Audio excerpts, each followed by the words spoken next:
Good afternoon, students. I welcome you in this digital lecture series organized by Bajaj College of Science, Wardha.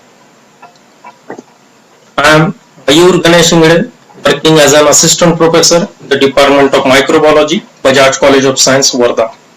So today in this video lecture, I will be talking about a topic that is cell wall synthesis inhibitor, that is penicillin.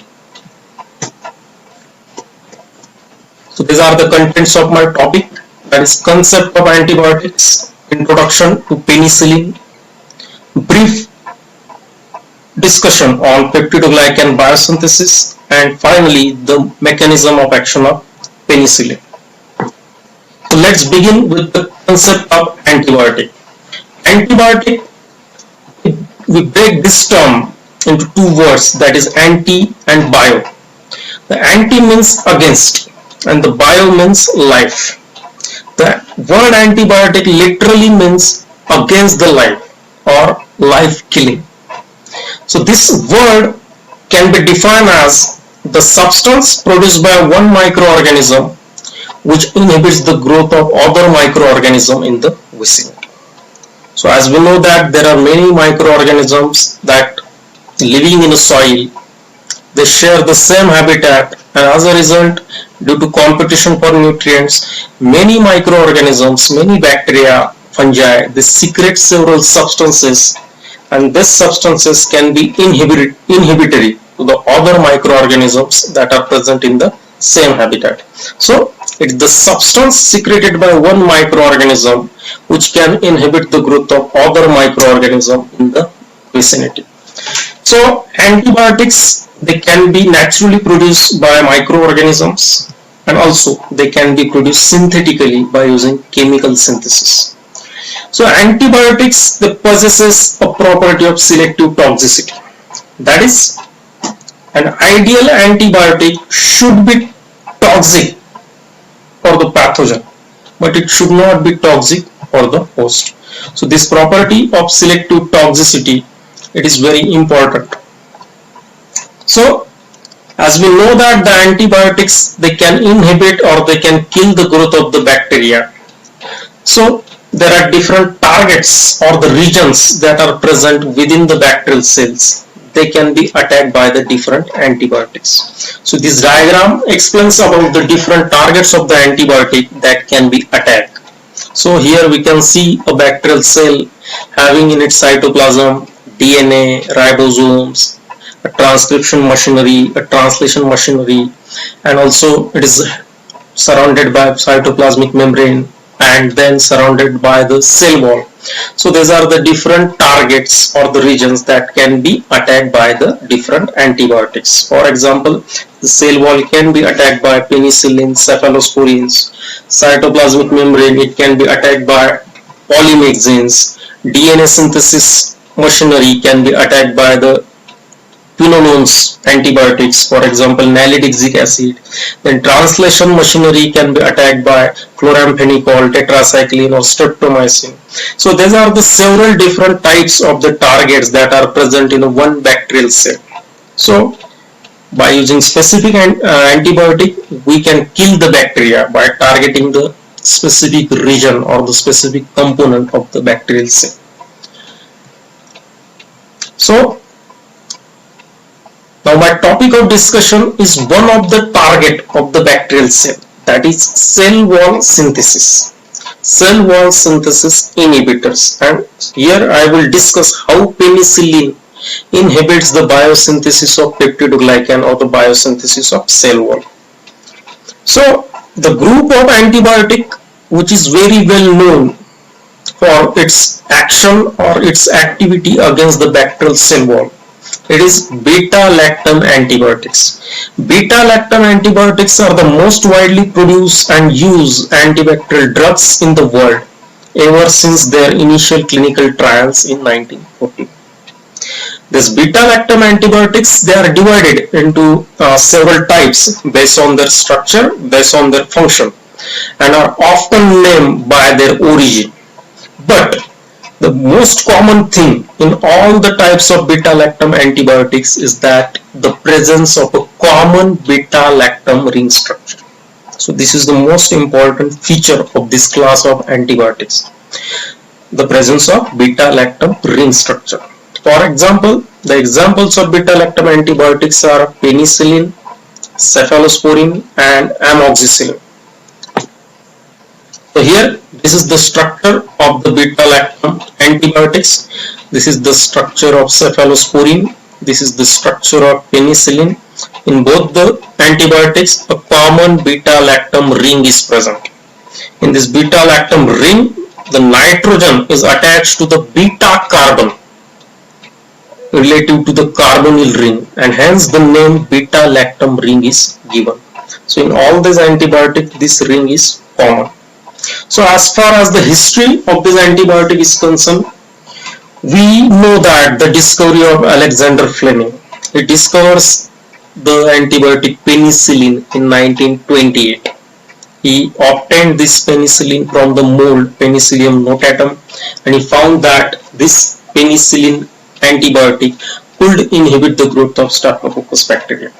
Then after discovery in 1928, it was in 1940 when Florey and Chen obtained this penicillin in a pure form at Oxford University. Then in 1941, this penicillin was introduced into the market for the general use. Now the spectrum of activity. Now the spectrum of activity means the range of microorganisms that antibiotic can kill or inhibit. So on the basis of this, the antibiotic can be divided into broad spectrum antibiotics and narrow spectrum antibiotics. Broad spectrum antibiotics can kill wide range of microorganisms like gram positive and gram negative also, while narrow spectrum antibiotics, they are only specific against a particular group, particular pathogen. So the range of activity is very limited. Now the extent of antimicrobial activity. On the basis of extent of antimicrobial action, the antibiotic can be divided into two types, that is bactericidal and bacteriostatic. Bactericidal antibiotics are those who kills the bacteria, while bacteriostatic antibiotics are those who just inhibit the growth of the bacteria, just slow the growth of the bacteria. The antibiotic that I am talking about, that is penicillin, it is a bactericidal antibiotic. Penicillin is a bactericidal antibiotic because it kills the bacteria. Penicillin is also a broad spectrum antibiotic because it is active against gram positive as well as gram negative bacteria. So how do they work? So how do the beta-lactam antibiotics or the penicillin works? The beta-lactam antibiotics binds to the penicillin binding protein. Remember that this penicillin binding protein is nothing but one of the enzyme that is present inside the bacterial cell. We will discuss about this penicillin binding protein in the next slides. So this beta-lactam binds to the penicillin binding protein, and due to the binding to this penicillin binding protein, this PBP is unable to cross-link the peptidoglycan chains. The function of the penicillin binding protein is to cross-link the peptidoglycan chains, but due to the binding of penicillin, this PBP is unable to cross-link the peptidoglycans. Then the bacteria is unable to synthesize a stable cell wall. So as a result of the failure of the cross-linking of the peptidoglycan, the bacterial cell wall is not able to synthesize a stable cell wall, and eventually the bacterial cell will be lyse. So this is in general the mechanism of action of the beta-lactam antibiotic. So now we will discuss the mode of action of penicillin in the detail. But before that, I must mention here is that when we talk about the drug, every time when we discuss about the drug or antibiotic, we should know about its target. In this case, our target is cell wall. So if you know about the structure and function of our target, then and then only we will be able to understand the mode of action of that drug. So here I will discuss about the cell wall of the bacteria and how the peptidoglycan biosynthesis occurs, because the mode of action of penicillin or the function of penicillin is that to inhibit the biosynthesis of peptidoglycan. So as we know that the cell wall is very important for the bacteria. It is outermost layer in the bacterial cell that gives protection to the bacterial cell, and it also maintains the shape of the bacterial cell. It also maintains the osmotic integrity of the bacterial cell. We know that the cell wall is present in the bacteria, it is present in the plant cell, it is present in the algae, but the animal cells, like in the humans, we don't have a cell wall. So this property is very important. This property of presence of cell wall in prokaryotes and presence of that cell wall in humans, this makes the penicillin a better candidate to kill the bacteria. So now we'll discuss about the peptidoglycan. So what is peptidoglycan? So similar to the roof of our home, the cell wall is rigid. Like the roof of the home, the cell wall is also rigid, and cell wall helps to secure the shape of the bacteria. The cell wall contains a layer of peptidoglycan, a macromolecule that is naturally found only in the bacteria. I repeat, peptidoglycan, it is a polysaccharide that is exclusively present only in the bacteria. The peptidoglycan layer acts as the cell wall's backbone, offering strength to the bacterial cell wall. So chemically this peptidoglycan is also called as murine because it consisting of sugars and amino acids. That is the glycan chains made up of sugars and amino acids, and the chains, this glycan chains forms a mesh-like layer outside the plasma membrane of most bacteria, forming the cell wall. So as far as the structure of peptidoglycan is concerned, the peptidoglycan layer in the bacterial cell, it is a crystal lattice structure, and this peptidoglycan is made up of two alternating glycan sugars, namely N-acetylmuramic acid, shortly can be referred as NAM, and N-acetylglucosamine can be referred as NAD, that is NAM and NAD. These alternating sugars, that is NAM and NAD, they can be connected by a beta-1,4-glycosidic bond. So each NAM residue, that is N-acetylmuramic acid, is attached to a short peptide of 4 to 5 amino acid residues. So now this composition of these amino acid residues, it differs between gram-positive and gram-negative organisms. For example, in E. coli, that 4 to 5 amino acid residues, they will be the L-alanine, D-glutamic acid, mesodiaminopimalic acid, and D-alanine. So this is in the case of E. coli, which is gram-negative bacteria. So this composition of these amino acids will vary in case of gram-positive bacteria. So this peptide chain, they can be cross-linked to the peptide chain of another strand, that is of neighboring peptidoglycan strand, and finally forming the 3D mesh-like layer. So this is very important aspect of the peptidoglycan. The N-acetylmuramic acid, that is NAM units, have a peptide side chain which can be cross-linked from the L-lysine residue to the terminal D-ala link on a neighboring NAM unit. This is done directly in case of gram-negative bacteria, but in case of gram-positive bacteria, this is done via the pentaglycine bridge on the L-lysine residue. So here we can see the structure of the peptidoglycan. This is the N-acetylglucosamine, that is NAD, and this is N-acetylmuramic acid, that is NAM. They are connected with each other through the beta-1,4-glycosidic linkage. Then we can see that this N-acetylmuramic acid, the carboxyl group of this N-acetylmuramic acid, it is substituted with the amino acid peptide chain. So here we can see these amino acids: L-alanine, D-glutamic acid, mesodiaminopimalic acid, and D-alanine in case of E. coli. So now the synthesis of peptidoglycan inside the bacterial cell. So inside the bacterial cell, the peptidoglycan biosynthesis starts inside the bacterial cytoplasm. Inside the bacterial cytoplasm, the two important events occurs. In the first event, there is a synthesis of N-acetyl glucosamine, that is UDP-NAG, uridine dinucleotide phosphate. So UDP-NAG will be synthesized. Here we can see from fructose 6-phosphate N-acetyl glucosamine can be synthesized.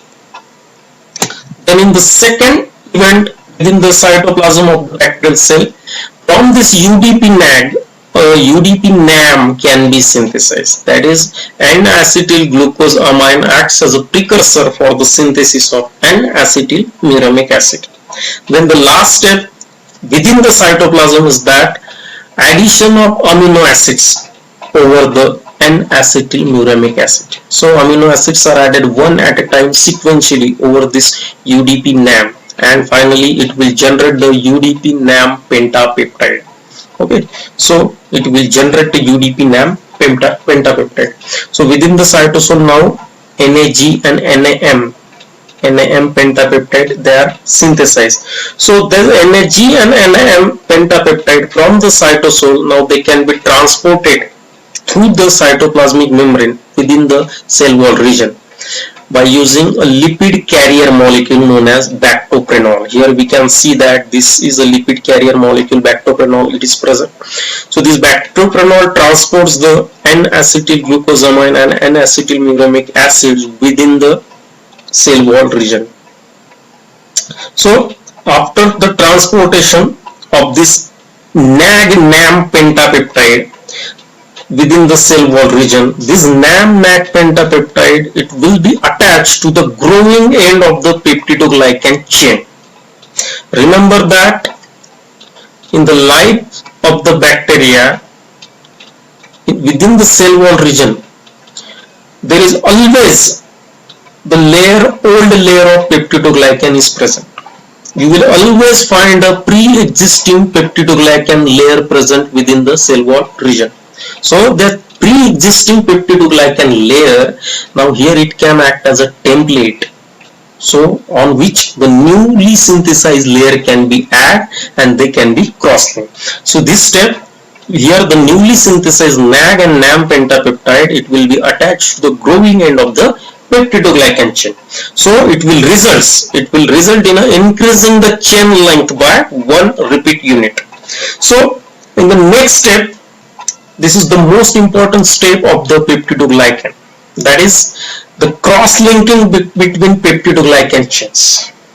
Okay, so this is the last step of the peptidoglycan biosynthesis, that is the cross-linking between peptidoglycan chains, that is newly formed peptidoglycan chains and already existing peptidoglycan chains. So in order to impart the rigidity to the cell wall, this cross-linking, it is very important.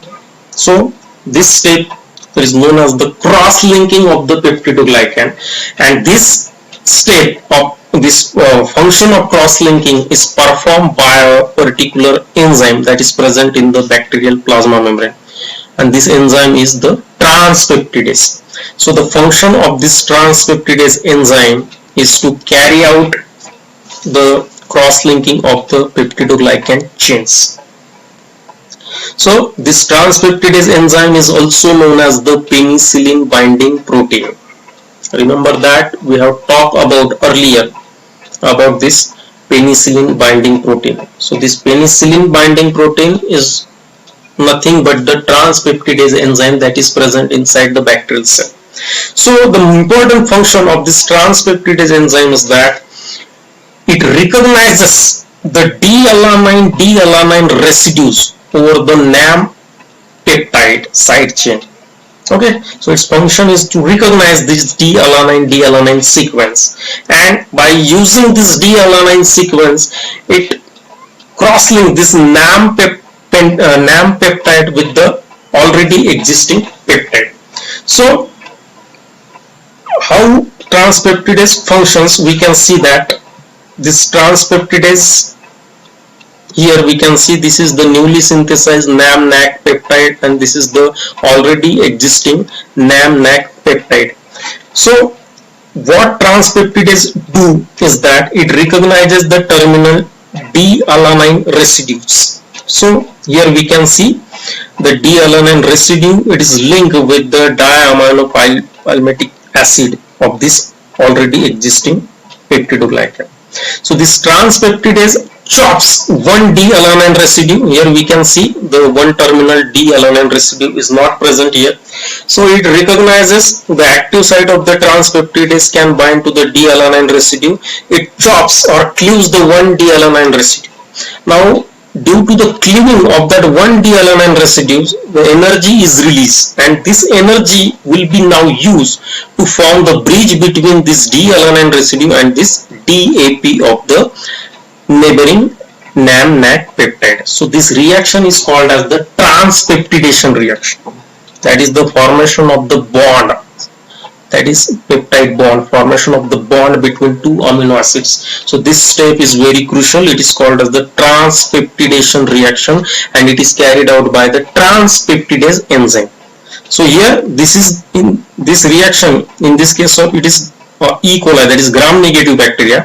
The same transpeptidation reaction occurs in the case of gram positive bacteria also, but it takes place via this pentaglycine bridge. The mechanism of transpeptidation is also similar here. So the important step is the transpeptidation reaction function performed by the transpeptidase. So now what we understand is the substrate for the transpeptidase enzyme is the D-alanine. So the substrate for transpeptidase enzyme is D-alanine in this case. So if D-alanine is present, then it can carry out this reaction of transpeptidation, and it can cross-link the peptidoglycans with each other. But what happens when penicillin is there or the beta-lactam antibiotics is there? The penicillin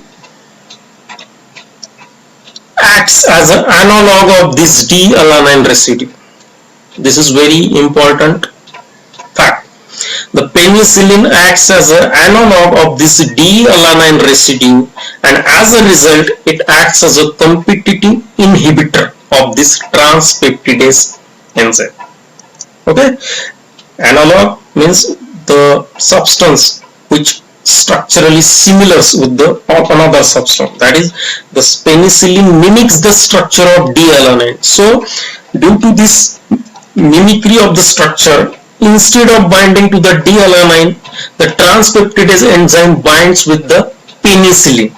So as a result of that, there will be no formation of the transpeptidase reaction. There will be no transpeptidation reaction, and there will be no formation of this peptide bond between this one NAM-NAC chain and another NAM-NAC chain. So this is the mode of action of penicillin. The penicillin, it can mimic the structure of the D-alanine residue. So here in this diagram we can see the cross-linking of bacterial cell walls inhibited by the penicillin. So this D-alanine residue, it will be recognized by the transpeptidase enzymes, and it can form the bridge. Okay, so here this diagram is about is in the case of gram positive bacteria, that is the formation of the pentaglycine link is there. So here we can see that there is a formation of this cross-linking. This is the cross-linking that is formed between the pentaglycine and the D-alanine, but in presence of penicillin this cross-linking is not possible. So the mechanism of action of cross-linking. So what actually happens? So we can see that this is the transpeptidase enzymes. So when transpeptidase enzyme carry out the reaction of transpeptidation, so within the active site of this transpeptidase enzyme, the one crucial amino acid is there, that is serine. The active site of this enzyme contains the serine as an important amino acid, because this amino acid is responsible for the function of this particular transpeptidase enzymes. So here we can see the hydroxyl group of this serine. It can attack over the peptide substrate, that is D-alanine. Okay, so this is the nucleophilic hydroxyl group, and it can attack on the peptide of the D-alanine. So in this way, this transpeptidase can carry out the process of forming a link, cross-linking between peptidoglycan chains. But when penicillin is present, what happens? This penicillin, this beta-lactam antibiotic acylates the hydroxyl group on the serine residue. Okay, so here this serine residue, that is OH group, this serine residue will be modified in the presence of the penicillin. Penicillin will acylate this hydroxyl group on the serine residue, and as a result the transpeptidase active site will be affected in an irreversible manner. So now the transpeptidase is not able to carry out the transpeptidation reactions. So this normally the hydroxyl attacks the amide and forms a tetrahydride intermediate. This is the mechanism of enzyme catalysis. So generally enzyme catalyze the reaction with the substrate by accepting or donating some groups. So here also in normal case transpeptidase enzyme donates and accepts some groups from the substrate. The substrate here is the D-alanine, and the donor group here is the hydroxyl group of the serine. But once the beta-lactam or penicillin is present there, it will cause the modification of this hydroxyl group, that is acylation of this hydroxyl group, and as a result the entire transpeptidation reaction will be inhibited. So the final fate of this interaction is the penicillin binding protein or the transpeptidase enzyme. It will now be covalently bound with the drug. Okay, instead of binding with the substrate, that is D-alanine, now transpeptidase will be bounded with the penicillin and cannot perform the cross-linking reaction. So here we can see after the treatment or after giving the penicillin, what happens with the bacterial cell.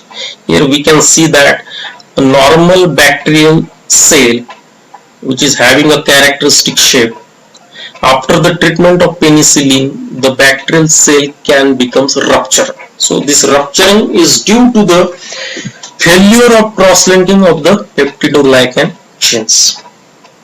So we have seen how this cross-linking is crucial, how the transpeptidation reaction, it is very important. But due to the failure of the transpeptidation reaction, there is no cross-linking of peptidoglycan chains, and eventually the bacterial cell ruptures, and as a result bacterial cell will lose its shapes. After losing the shape, the bacterial cell cannot tolerate the internal osmotic pressure. Remember that bacterial cell have a tremendous osmotic pressure both from inside and outside the cell. So now due to the loss of this bacterial cell shape, the bacterial cell cannot tolerate the osmotic pressure, and eventually bacterial cell ruptures, and there will be the outpouring of all the cytoplasmic contents of the bacterial cell, and eventually the bacterial cell will be killed. Hence the penicillin, it is a bactericidal antibiotic. The penicillin, the spectrum of action and the extent of action is bactericidal. Now the spectrum of activity of this penicillin, as I already told you that the penicillin is both active against both gram-positive and gram-negative bacteria. That is, penicillin is a broad spectrum antibiotic.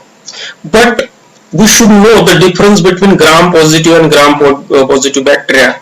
The difference is that gram-positive bacteria have thick cell walls, and as a result they contain high levels of peptidoglycan.